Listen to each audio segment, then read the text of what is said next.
ಹೊಸ ವರ್ಷಕ್ಕೋ ಅಥವಾ ಯಾವುದೋ ವಿಡಿಯೋ ನೋಡಿದ ತಕ್ಷಣಕ್ಕೋ ಯೋಗ ಮಾಡ್ತಿರೋದು ತುಂಬಾನೇ ಸುಲಭ. ಆದರೆ ಅದನ್ನು ಪ್ರತಿದಿನ ಬೆಳಗ್ಗೆ ಬಿಚ್ಚಿ ಪ್ರಾಕ್ಟೀಸ್ ಮಾಡೋದಿದೆಯಲ್ಲ, ಅದು ತುಂಬಾನೇ ಕಷ್ಟ ಅಲ್ವಾ? ಎಲ್ಲರಿಗೂ ನಮಸ್ಕಾರ. ನಾನು ನಿಮ್ಮ ಯೋಗ ಮಾಸ್ಟರ್ ಸಂದೀಪ್ MN ಎಸ್ ಯೋಗ ಟಿಪ್ಸ್ ಯೂಟ್ಯೂಬ್ ವಾಹಿನಿಯ ಎಲ್ಲ ವೀಕ್ಷಕರಿಗೂ ಇಂದಿನ ವಿಶೇಷ ಯೋಗಾಭ್ಯಾಸಕ್ಕೆ ನಿಮ್ಮೆಲ್ಲರಿಗೂ ಪ್ರೀತಿಯ ಸ್ವಾಗತ. ಸ್ನೇಹಿತರೆ, ನೀವು ಗಮನಿಸಿರ್ಬೋದು, 100 ಜನ ಯೋಗ ಕ್ಲಾಸ್ಗೆ ಸೇರಿರ್ತಾರೆ ಅಥವಾ ಯೋಗಾಭ್ಯಾಸವನ್ನು ಓನ್ ಆಗಿ ಪ್ರಾಕ್ಟೀಸ್ ಮಾಡ್ತಿರ್ತಾರೆ. ಅಂದರೆ 3-4 ತಿಂಗಳು ಬಿಟ್ಟು ನೋಡಿದ್ರೆ ಅದರಲ್ಲಿ ಕೇವಲ 3-4 ಜನ ಮಾತ್ರ ಉಳಿದಿರ್ತಾರೆ, ಅಥವಾ ಬಹಳ ಅಂದರೆ ಒಂದು 10 ಜನ ಮಾತ್ರ ಉಳಿದಿರ್ತಾರೆ. ಯಾಕೆ ಹೀಗಾಗುತ್ತೆ? ಉತ್ಸಾಹದಿಂದ ಪ್ರಾರಂಭ ಮಾಡಿದವರು ಈ ಉತ್ಸಾಹವನ್ನು ಕೊನೆವರೆಗೂ ಯಾಕೆ ಉಳಿಸ್ಕೊಳ್ಳೋದಿಲ್ಲ? ಅರ್ಧಕ್ಕೆ ಕೈ ಬಿಡೋದು ಯಾಕೆ? ಅವರಲ್ಲಿ ಇರ್ತಕ್ಕಂಥದ್ದು ಯಾವುದೇ ರೀತಿಯ ದೈಹಿಕ ಸಮಸ್ಯೆ ಇಲ್ಲ, ಅದು ಅವರು ಮಾಡ್ತಕ್ಕಂಥ ಈ ಸಣ್ಣ ಪುಟ್ಟ 10 ಮಿಸ್ಟೇಕ್ಗಳಿಂದ ಯೋಗಾಭ್ಯಾಸವನ್ನು ಅರ್ಧಕ್ಕೆ ಕ್ವಿಟ್ ಮಾಡ್ತಾರೆ. ಹಾಗಿದ್ರೆ ಆ 10 ತಪ್ಪುಗಳು ಯಾವ್ಯಾವು, ಅವುಗಳನ್ನು ಯಾಕೆ ಮಾಡಬಾರ್ದು ಅನ್ನುವಂಥದ್ದನ್ನು ನಾನು ನಿಮಗೆ ಇವತ್ತಿನ ವಿಡಿಯೋದಲ್ಲಿ ತಿಳಿಸ್ಕೊಡ್ತಾ ಹೋಗ್ತೀನಿ. ಈ ವಿಡಿಯೋನ ಪ್ರಾರಂಭ ಮಾಡೋಕ್ಕಿಂತ ಮುಂಚೆ ಇನ್ನೂ ಯಾರು ಎಸ್ ಯೋಗ ಟಿಪ್ಸ್ ಯೂಟ್ಯೂಬ್ ವಾಹಿನಿನ ಸಬ್ಸ್ಕ್ರೈಬ್ ಮಾಡಿಲ್ಲ, ದಯವಿಟ್ಟು ಈಗಲೇ ಸಬ್ಸ್ಕ್ರೈಬ್ ಮಾಡಿ ಅಂತ ಹೇಳ್ತಾ ಈ ವಿಡಿಯೋನ ಕೊನೆವರೆಗೂ ನೋಡಿ ಅಂತ ಹೇಳ್ತಾ ಬನ್ನಿ ಇಂದಿನ ಯೋಗಾಭ್ಯಾಸವನ್ನು ಪ್ರಾರಂಭ ಮಾಡೋಣ. ಮೊದಲನೇದಾಗಿ ತಕ್ಷಣದ ಫಲಿತಾಂಶವನ್ನ ನಿರೀಕ್ಷೆ ಮಾಡುವಂಥದ್ದು. ಅವರು ಯೋಗಾಭ್ಯಾಸಕ್ಕೆ ಸೇರಿ ಕೇವಲ 1 ವೀಕ್ ಆಗಿರುತ್ತೆ, ಆಗಲೇ ಅವ್ರಿಗೆ ಏನಾಗಿರಬೇಕು, ತಮ್ಮ ದೇಹ ಸಂಪೂರ್ಣವಾಗಿ ಸ್ಲಿಮ್ ಆಗಿರಬೇಕು ಅಥವಾ ಅವರ ದೇಹ ರಬ್ಬರ್ನಂತೆ ಬೆಂಡ್ ಆಗಬೇಕು ಎನ್ನುವಂಥ ಫಲಿತಾಂಶವನ್ನ ಅವರು ನಿರೀಕ್ಷೆ ಮಾಡ್ತಾ ಇರ್ತಾರೆ. ಅದು ಸಾಧ್ಯ ಇಲ್ಲ. ಯೋಗ ಅನ್ನುವಂಥದ್ದು ಒಂದು ಸ್ಲೋ ಪ್ರೊಸೆಸ್ ಆಗಿರುತ್ತೆ. ಅದನ್ನ ಹಾಗೆ ಡೇ ಬೈ ಡೇ ಪ್ರಾಕ್ಟೀಸ್ ಮಾಡ್ತಾ ಹೋಗ್ತೀವಿ, ಆ ರೀತಿ ಅದೇನಾಗಿರುತ್ತೆ, ನಮಗೆ ಬೆನಿಫಿಟ್ ಅನ್ನ ನೀಡುವಂಥದ್ದಾಗಿರುತ್ತೆ. ಹಾಗಾಗಿ ನೀವು ಜಾಸ್ತಿ ಇನ್ಸ್ಟಂಟ್ ಆಗಿ ಯಾವುದೇ ರೀತಿಯ ಫಲಿತಾಂಶವನ್ನು ನೀವೇನು ಮಾಡಬಾರ್ದು, ನಿರೀಕ್ಷೆ ಮಾಡಲಿಕ್ಕೆ ಹೋಗಬಾರ್ದು. ಇದು ಮೊದಲನೆಯ ಕಾರಣ.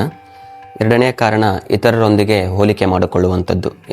ನಾ ಮೊದಲೇ ಹೇಳಿದ ಹಾಗೆ ಅವರು ಯೋಗಾಭ್ಯಾಸವನ್ನು ಪ್ರಾರಂಭ ಮಾಡಿ 5-6 ವರ್ಷ ಆಗಿರುತ್ತೆ, ನೀವು ಪ್ರಾರಂಭ ಮಾಡಿ ಕೇವಲ 1-2 ತಿಂಗಳಾಗಿರುತ್ತೆ. ಬಟ್ ನಿಮ್ಮ ಎಕ್ಸ್ಪೆಕ್ಟೇಷನ್ ಏನಾಗಿರುತ್ತೆ, ಅವ್ರ ರೀತಿ ನಮ್ಗೆ ಯಾಕೆ ಬರ್ತಾ ಇಲ್ಲ ಎನ್ನುವಂಥದ್ದು ಅವರಿಗೆ ನೀವು ಹೋಲಿಕೆ ಮಾಡಿಕೊಳ್ಳುವಂಥ ಮನೋಭಾವವನ್ನು ರೂಢಿಸ್ಕೊಳ್ತೀರಿ. ಅಥವಾ ಸೋಷಿಯಲ್ ಮೀಡಿಯಾದಲ್ಲಿ ಯಾವುದೇ ರೀತಿಯ ಒಂದು ವಿಡಿಯೋ ನೋಡಿದ ತಕ್ಷಣ ಆ ರೀತಿ ನಾನು ಯಾಕೆ ಆಗ್ತಾ ಇಲ್ಲ ಎನ್ನುವಂಥ ಒಂದು ನಿಮ್ಮ ಮೇಲೆ ನಿಮಗೆ ಜಿಗುಪ್ಸೆ ಹುಟ್ಟಿ ನೀವೇನು ಮಾಡ್ತೀರಾ, ಯೋಗಾಭ್ಯಾಸವನ್ನು ಕ್ವಿಟ್ ಮಾಡಲಿಕ್ಕೆ ಇದು ನಿಮಗೆ ಒಂದು ರೀತಿ ಮೋಟಿವೇಶನ್ ಆಗುವಂಥದ್ದು. ಹಾಗಾಗಿ ನೀವೇನು ಮಾಡಬಾರ್ದು, ಇತರರೊಂದಿಗೆ ನಿಮ್ಮ ದೇಹವನ್ನು ಕಂಪೇರ್ ಮಾಡಲಿಕ್ಕೆ ಹೋಗಬಾರ್ದು. ನಿಮ್ಮ ಬಾಡಿ ಕಂಡೀಷನ್, ನಿಮ್ಮ ಏಜ್ ಮೇಲೆ ನಿಮ್ಮ ಫ್ಲೆಕ್ಸಿಬಿಲಿಟಿ ಅನ್ನುವಂಥದ್ದು ಡಿಪೆಂಡ್ ಆಗಿರುತ್ತೆ. ಹಾಗಾಗಿ ನಿಮಗೆ ಸಾಧ್ಯವಾದಷ್ಟು ಪ್ರಯತ್ನ ಮಾಡಿ ಹೊರತು ಬೇರೆಯವರೊಂದಿಗೆ ನಿಮ್ಮ ಆಸನವನ್ನು, ನಿಮ್ಮ ಅಭ್ಯಾಸವನ್ನು ಹೋಲಿಕೆ ಮಾಡಿಕೊಂಡ್ರೆ ನೀವು ಏನನ್ನು ಕಲಿಯಲಿಕ್ಕೆ ಸಾಧ್ಯವಾಗುವುದಿಲ್ಲ. ಮೂರನೇದಾಗಿ, ಆರಂಭಿಕ ನೋವಿಗೆ ಹೆದರುವಂಥದ್ದು. ನೀವು ಪ್ರಾರಂಭ ಮಾಡಿರ್ತೀರಾ ಅಂದರೆ ನೀವು ಯಾವತ್ತೂ ಯೋಗಾಭ್ಯಾಸನ ಸ್ಟಾರ್ಟ್ ಮಾಡಿರಲ್ಲ. ಬಟ್ ನೀವು ಸಡನ್ ಆಗಿ ಸ್ಟಾರ್ಟ್ ಮಾಡಿರ್ತೀರ ಅಂದರೆ ನಿಮಗೆ ಇರ್ತಕ್ಕಂಥ ಕೆಲವೊಂದಿಷ್ಟು ನೋವುಗಳು ಪ್ರಾರಂಭವಾಗ್ಬೋದು ಅಥವಾ ಸಡನ್ ಆಗಿ ನೋವುಗಳು ಹುಟ್ಟಿಕೊಳ್ಳಬಹುದು. ಹಾಗಾಗಿ ನೀವೇನು ಮಾಡ್ಬೋದು, ಸ್ಟಾರ್ಟಿಂಗಲ್ಲಿ ಬರ್ತಕ್ಕಂಥ ಪೇನ್ಗಳಿಗೆ ನೀವೇನು ಮಾಡಬಾರ್ದು, ಭಯವನ್ನು ಪಡಲಿಕ್ಕೆ ಹೋಗಬಾರ್ದು. ಅದೇನಾಗುತ್ತೆ, ನೀವು ಪ್ರಾಕ್ಟೀಸ್ ಮಾಡ್ತಾ ಮಾಡ್ತಾ ಕಾಮನ್ ಆಗಿ ಅದೇನಾಗುತ್ತೆ, ರೆಡ್ಯೂಸ್ ಆಗ್ತಾ ಹೋಗುತ್ತೆ. ಅದೇ ಕಾರಣದಿಂದ ನೀವೇನು ಮಾಡಬಾರ್ದು, ಯಾವುದೇ ರೀತಿಯ ಭಯವನ್ನು ಪಡಲಿಕ್ಕೆ ಹೋಗಬೇಡಿ. ಸಾಧ್ಯವಾದಷ್ಟು ಪ್ರಾಕ್ಟೀಸ್ ಮಾಡ್ತಾ ನೀವೇನು ಮಾಡ್ಬೋದು, ಆ ನೋವನ್ನು ಕಡಿಮೆ ಮಾಡ್ಕೊಳ್ಳುವಂಥ ಪ್ರಯತ್ನ ನೀವು ಮಾಡ್ತಾ ಹೋಗಬೇಕು. ನಂತರ 4ನೇದಾಗಿ, ಶಿಸ್ತು ಮತ್ತು ನಿರಂತರತೆಯ ಕೊರತೆ ಇರುವಂಥದ್ದು. ನೀವು ಮೊದಲನೇದಾಗಿ ಯೋಗದಲ್ಲಿ ಶಿಸ್ತನ್ನು ಪಾಲನೆ ಮಾಡಬೇಕು, ಮತ್ತು ನಿರಂತರವಾಗಿ ನೀವೇನು ಮಾಡಬೇಕು, ಯೋಗಾಭ್ಯಾಸವನ್ನು ಮಾಡ್ತಾ ಹೋಗ್ಬೇಕು. ಈಗ ಆ ಮೋಟಿವೇಶನ್ ಇಂದ ಪ್ರಾರಂಭ ಮಾಡುವಂಥದ್ದಲ್ಲ, ಒಂದು ಡಿಸಿಪ್ಲಿನ್ ಆಗಿರಬೇಕು. ಮೋಟಿವೇಶನ್ ಓಕೆ, ಬಟ್ ಆ ಮೋಟಿವೇಶನ್ ನೀವು ಏನು ಮಾಡ್ಬೋದು, ಆ ಡಿಸಿಪ್ಲಿನ್ ಆಗಿ ಕನ್ವರ್ಟ್ ಮಾಡುವಂಥದ್ದು. ಅದೇ ಯೋಗದಲ್ಲಿ ನೀವು ಮಾಡ್ತಕ್ಕಂಥ ಶಿಸ್ತು ಎಷ್ಟು ಮುಖ್ಯವೋ ಅದೇ ರೀತಿ ನೀವೇನು ಮಾಡಬೇಕು, ಅದನ್ನು ನಿರಂತರವಾಗಿ ಕಾಪಾಡ್ಕೊಂಡು ಹೋಗುವಂಥದ್ದು. ನಾವು ಪ್ರತಿದಿನ ಬೆಳಗ್ಗೆ ಏಳೋದ್ರಿಂದ ಹಿಡಿದು ಯೋಗಾಭ್ಯಾಸ ಮಾಡಿ ನಂತರ ಆ ಯೋಗಾಭ್ಯಾಸದಿಂದ ಆಗಿರ್ತಕ್ಕಂಥ ನಮಗೆ ಒಂದು ಆ ಪಾಸಿಟಿವ್ ಎನರ್ಜಿನ ನಿಮ್ಮ ಕೆಲಸದ ಮೇಲೆ ನೀವೇನು ಮಾಡಬೇಕು, ಅಪ್ಲೈ ಮಾಡ್ತಾ ಹೋಗುವಂಥದ್ದು. ಈ ರೀತಿ ಶಿಸ್ತನ್ನು ಪಾಲನೆ ಮಾಡೋದ್ರ ಜೊತೆಗೆ ನಿರಂತರ ಅಭ್ಯಾಸವನ್ನು ಮಾಡುವಂಥದ್ದು. ಇವತ್ತು ಮಾಡಿದೆ, ನಾಳೆ ಬಿಟ್ಟೆ, ಮತ್ತೆ ನಾಡ್ದು ಮಾಡಿದೆ, ಈ ರೀತಿ ಮಾಡುವಂಥದ್ದಲ್ಲ. ನೀವೇನು ಮಾಡಬೇಕು, ಕಂಟಿನ್ಯೂ ಆಗಿ ಯೋಗಾಭ್ಯಾಸವನ್ನು ಪ್ರಾರಂಭ ಮಾಡ್ತಾ ಹೋಗಬೇಕು, ಯೋಗಾಭ್ಯಾಸವನ್ನು ಪ್ರಯತ್ನ ಮಾಡ್ತಾ ಹೋಗುವಂಥದ್ದು. ನಂತರ 5ನೇದಾಗಿ, ಯೋಗವನ್ನು ಕೇವಲ ವ್ಯಾಯಾಮ ಎಂದು ನಾವು ಭಾವಿಸ್ಲಿಕ್ಕೆ ಹೋಗ್ಬಾರ್ದು. ನೀವೇನು ಮಾಡ್ತೀರಿ, ಯೋಗ ಅಂದರೆ ಕೇವಲ ಆಸನ ಅಂತ ಅಷ್ಟೇ ಅನ್ಕೊಂಡಿರ್ತಾರೆ. ಯೋಗ ಅಂದರೆ ಬರೀ ಆಸನ ಅಂತ ಅಷ್ಟೇ ಅಲ್ಲ, ಅದು ನಮ್ಮದೇ ಆದಂಥ ಒಂದು ಲೈಫ್ ಸ್ಟೈಲ್ ಅಂತ ನಾವೇನು ಮಾಡಬೇಕು, ಭಾವಿಸಬೇಕು. ಈಗ ನಾವು ಅಷ್ಟಾಂಗ ಯೋಗದಲ್ಲಿ ನೋಡ್ತೀವಿ, ಯಮ ನಿಯಮ, ಆಸನ, ಪ್ರಾಣಾಯಾಮ, ಪ್ರತ್ಯಾಹಾರ, ಧಾರಣ, ಧ್ಯಾನ, ಸಮಾಧಿ ಅಂತ ಈ ರೀತಿ 8 ಅಂಗಗಳನ್ನ ನಾವೇನು ಮಾಡ್ತಾ ಹೋಗಬೇಕು, ಪಾಲನೆ ಮಾಡೋದ್ರ ಜೊತೆಗೆ ನಮ್ಮ ಯೋಗ ಜರ್ನಿನ ಕಂಟಿನ್ಯೂ ಮಾಡ್ತಾ ಇರಬೇಕು. ಬಟ್ ನಾವೇನು ಮಾಡ್ತೀವಿ, ಅಷ್ಟಾಂಗ ಯೋಗದಲ್ಲಿ ಬರ್ತಕ್ಕಂಥ 3ನೇ ಅಂಗ ಆಗಿರ್ತಕ್ಕಂಥ ಆಸನ ಒಂದೇ ಯೋಗ ಅಂತ ಭಾವಿಸ್ತಿರ್ತೀವಿ. ಆ ರೀತಿ ಅಲ್ಲ, ಅದು ಪ್ರತಿಯೊಂದು ಒಳಗೊಂಡಿರುವಂಥದ್ದು. ನಮ್ಮ ಶೌಚದಿಂದ ಹಿಡಿದು ನಮ್ಮ ಮನಸ್ಥಿತಿ ಯಾವ ರೀತಿ ಇರಬೇಕು, ನಮ್ಮ ಕಾನ್ಸಂಟ್ರೇಷನ್ ಯಾವ ರೀತಿ ಇರಬೇಕು, ನಮ್ಮ ಉಸಿರಾಟ ಪ್ರಕ್ರಿಯೆ ಯಾವ ರೀತಿ ಇರಬೇಕು, ಇದು ಎಲ್ಲೋ ಏನಾಗಿರುತ್ತೆ, ಯೋಗದಲ್ಲಿ ಅಳವಡಿಕೆ ಆಗಿರುವಂಥದ್ದು. ಬಟ್ ನಾವೇನು ಮಾಡ್ತೀವಿ, ಬರೀ ಆಸನ ಅಥವಾ ವ್ಯಾಯಾಮ ಅಂತ ಭಾವಿಸ್ತಿರ್ತೀವಿ, ಅದು ಹಾಗಲ್ಲ. ನಂತರ 6ನೇದಾಗಿ, ತಪ್ಪು ಶೈಲಿಯ ಆಯ್ಕೆ ಮತ್ತು ಮಾರ್ಗದರ್ಶನದ ಕೊರತೆ. ನಾವೇನು ಮಾಡ್ತಾ ಇರ್ತೀವಿ, ನಾವು ಮುಂಚೆನೇ ನಿಮ್ಗೆ ಹೇಳಿದ ಹಾಗೆ ನಮ್ಮ ಫ್ಲೆಕ್ಸಿಬಿಲಿಟಿ ಏನಿದೆ, ನಮ್ಮ ಬಾಡಿ ಕಂಡೀಷನ್ ಏನಿದೆ, ಅದನ್ನು ನಾವು ನೋಡಿದ್ರೆ ಏನು ಮಾಡ್ತೀವಿ, ಸಡನ್ ಆಗಿ ಪವರ್ ಯೋಗ ಅಥವಾ ದೊಡ್ಡ ದೊಡ್ಡ ಯೋಗಾಭ್ಯಾಸಗಳನ್ನು ಮಾಡ್ತಾ ಹೋಗ್ತೀವಿ. ಆ ರೀತಿ ಅಲ್ಲ. ನೀವು ಬಿಗಿನರ್ ಆಗಿದ್ರೆ ನೀವು ಏನು ಮಾಡಬೇಕು, ಸಣ್ಣ ಪುಟ್ಟ ಆಸನಗಳಿಂದ ನೀವೇನು ಮಾಡಬೇಕು, ಯೋಗಾಭ್ಯಾಸನ ಪ್ರಾರಂಭ ಮಾಡ್ತಾ ಹೋಗಬೇಕು. ಮತ್ತೆ ನಿಮಗೆ ಸರಿಯಾಗಿ ಮಾರ್ಗದರ್ಶನ ನೀವು ತೆಗೆದುಕೊಳ್ಳುವಂಥದ್ದು. ಯಾವುದೇ ರೀತಿಯ ಮಾರ್ಗದರ್ಶನ ಕೊರತೆ ಇದ್ದಾಗ ಯೋಗಾಭ್ಯಾಸನ ಮಾಡ್ಲಿಕ್ಕೆ ಹೋಗಬೇಡಿ.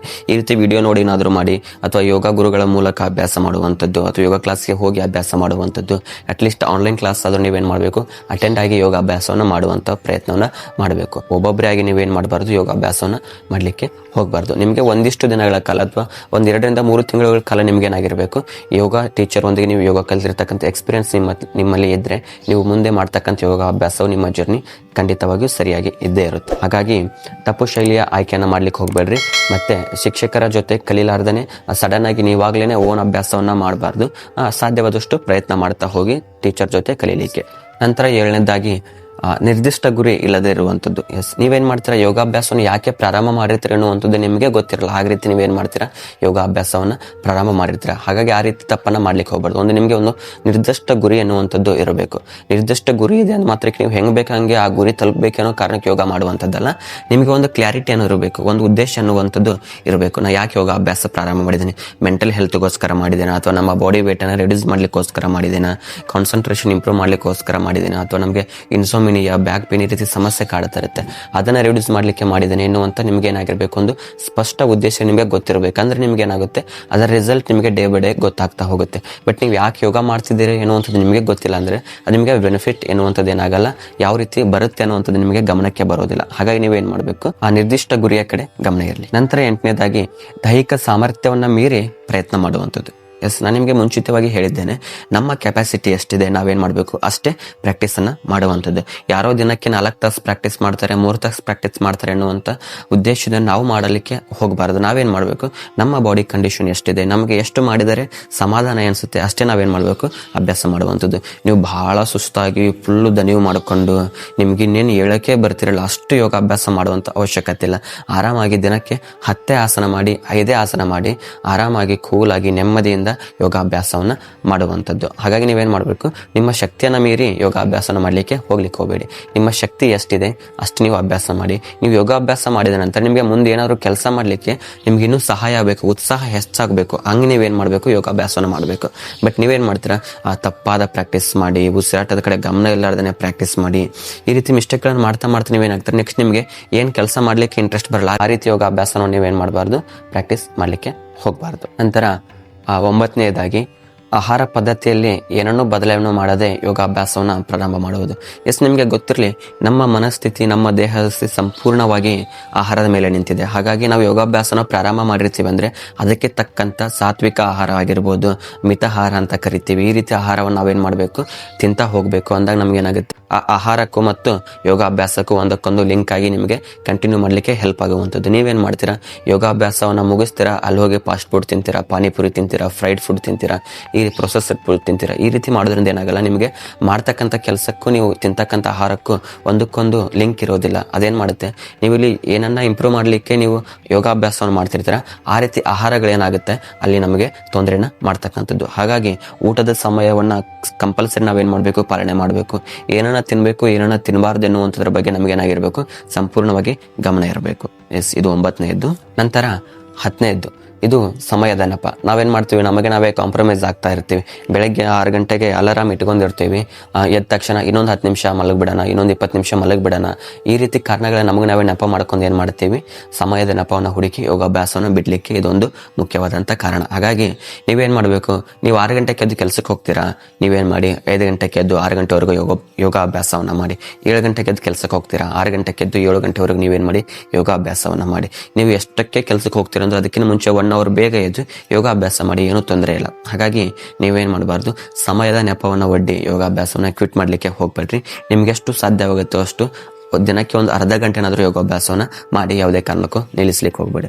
ನೋಡಿದ್ರಲ್ಲ, ಈ 10 ಕಾರಣಗಳಿಂದ ನೀವೇನು ಮಾಡ್ತೀರಾ ಯೋಗಾಭ್ಯಾಸವನ್ನು ಕ್ವಿಟ್ ಮಾಡಲಿಕ್ಕೆ ಇದು ನಿಮಗೊಂದು ರೀತಿ ಪ್ರೇರೇಪಣೆ ನೀಡುವಂಥದ್ದು. ಹಾಗಿದ್ದಾಗ ನೀವೇನು ಮಾಡಬೇಕು, ಈ 10 ತಪ್ಪುಗಳನ್ನು ಯಾವತ್ತೂ ಮಾಡ್ಲಿಕ್ಕೆ ಹೋಗಬೇಡಿ. ನೀವು ಮಾಡಿದರೆ ಖಂಡಿತವಾಗಿ ಯೋಗಾಭ್ಯಾಸದಲ್ಲಿ ಯಾವುದೇ ರೀತಿಯ ಸಕ್ಸಸ್ ಅನ್ನು ಕಾಣೋಲ್ಲ. ನೀವು ಪ್ರಾರಂಭ ಮಾಡಿದರೂ 1 ತಿಂಗಳು ಅಥವಾ 2 ತಿಂಗಳು, ಬಾಳಂದ್ರೆ 3 ತಿಂಗಳು ಮಾಡ್ಬೋದು. ಆಮೇಲೆ ನೀವೇನು ಮಾಡ್ಬೋದು, ಯೋಗಾಭ್ಯಾಸವನ್ನು ಕ್ವಿಟ್ ಮಾಡ್ತೀರಾ. ಹಾಗಾಗಿ ನೀವೇನು ಮಾಡಬೇಕು, ಈ 10 ಕಾರಣಗಳನ್ನು ಏನು ತಿಳಿಸ್ಕೊಟ್ಟಿದ್ದೇನೆ ಆ ಮಿಸ್ಟೇಕ್ಗಳನ್ನು ನೀವೇನು ಮಾಡಬಾರ್ದು, ಯಾವತ್ತೂ ಮಾಡ್ಲಿಕ್ಕೆ ಹೋಗ್ಬೇಡಿ.